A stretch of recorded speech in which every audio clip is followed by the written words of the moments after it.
დაგავლენას მოახდენს განათლების სისტემაზე, კაბინეტებში პროფესიონალების ჩართულობის გარეშე დაგეგმილი ცვლილებები. ოცნების ეგრეთ წოდებულ რეფორმაზე ამ წუთებში საჯარო დისკუსია მიმდინარეობს. ფორმატში მონაწილეობას სტუდენტები, პროფესორ-მასწავლებლები და განათლების ექსპერტები იღებენ.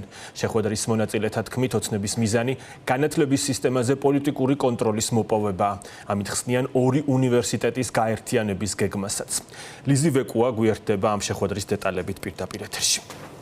დიახ, ქართული ოცნების მიერ დაანონსებულ განათლების რეფორმას ძალიან დიდი პროტესტი მოჰყვა თბილისში და არა მხოლოდ თბილისშიც და დღესაც დღევანდელი გარანის გამონაკლისი ამ წუთებშიც ექსპო ჯორჯიაში არიან შეკრებილები, სხვადასხვა სფეროს წარმომადგენლები, ლექტორები, პროფესორები, სტუდენტები და ასევე საქართველოს მეხუთე პრეზიდენტი სალომე ზურაბიშვილი, რომელსაც ვრცელი სიტყვა ჰქონდა დღევანდელ შეხვედრაზე ისაუბრა განათლების რეფორმასთან დაკავშირებით, რომელიც ქართულმა ოცნებამ დაანონსა და მან ხაზი გაუსვა ისტორიას საქართველოში განათლებასთან დაკავშირებით ისაუბრა იმაზე თუ რაოდენად მნიშვნელოვანია საერთაშორისო ასპარეზზე გაცვლით პროგრამებში სტუდენტების ახალგაზრდების მონაწილეობა და იმ ფონზე თუ ქართული ოცნება ამ განათლების რეფორმას მიიღებს სტუდენტებს რეალურად ყველანაირი შანსი დაეკარგებათ იმისათვის რომ საკუთარი თავის დამკვიდრება შეძლონ უკვე საერთაშორისო ასპარეზებზე სხვადასხვა უნივერსიტეტებში ევროპისა და ამერიკის შეერთებული შტატების მასშტაბით.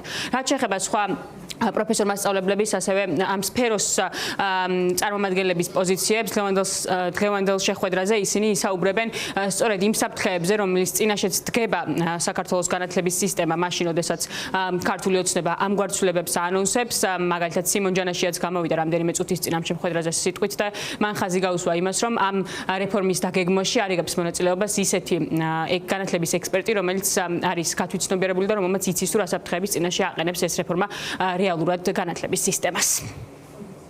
შეტევა განათლებაზე პირდაპირ შეტევა არის ჩვენ სულზე, ჩვენ იდენტობაზე, ჩვენ ქართველობაზე. და ეს არ არის მხოლოდ ეს, ასევე ჩვენთვის განათლება არის ძალიან მჭიდროდ დაკავშირებული დამოუკიდებლობასთან. ყველა ეტაპზე დამოუკიდებლობისთვის ბრძოლა იყო განათლებისთვის ასევე ბრძოლა. ჩვენ გამოვდივართ საერთაშორისო სისტემიდან, გამოვდივართ იმ ეკვივალენტებიდან, რომელიც აძლევდა ჩვენს ახალგაზრდობას საშუალებას, რომ გაიგრძელებინა თავისი სწავლა სხვა ქვეყნებში და იქიდან ჩამოეტანა მეტი ცოდნა და განსხვავებული ცოდნა და შეიძლება მეტი კრიტიკული აზრი. წლის მოკლებით ჩვენ ასევე ვაკლებთ შესაძლებლობას ამ საზოგადოებას რომ განვითარდეს.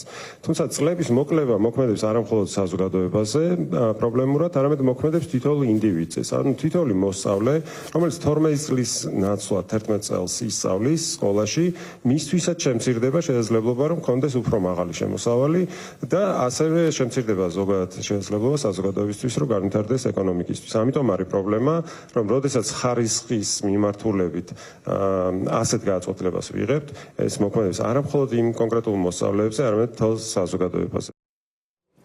დღევანდელ შეხვედრაზე განათლების ექსპერტები, სტუდენტები, სხვადასხვა სფეროს წარმომადგენლები იმსჯელებენ განათლების რეფორმის ყველა კომპონენტზე, მათ შორის ბოლოს გავრცელებულ ცნობაზე საქართველოს ტექნიკური უნივერსიტეტისა და თბილისის სახელმწიფო უნივერსიტეტის გაერთიანებასთან დაკავშირებით, ასევე როგორც მოისმინეთ, სიმონ ჯანაშიამ ახსენა სასკოლო სივრცეში შეტანილი ცვლილებებიც, რომლის საფუძველზეც მომდევნო წლიდან უკვე მე-12 კლასი გაუქმდება და მოსწავლეები 11 წლიან სწავლებაზე გადავლენ. საზოგადოების წევრები, ასევე განათლების ექსპერტები, სტუდენტები ამ შეხვედრის შემდეგ შეუერთდებიან მსვლელობას, რომელიც ასევე დღეს ეხება განათლების თემას. საღამოს 7 საათზე შეიკრიბებიან ფილარმონიასთან და დაიძრებიან რუსთაველის გამზირზე, იქ სადაც უწყვეტი პროტესტი უკვე თითქმის 1 წელზე მეტია მიმდინარეობს.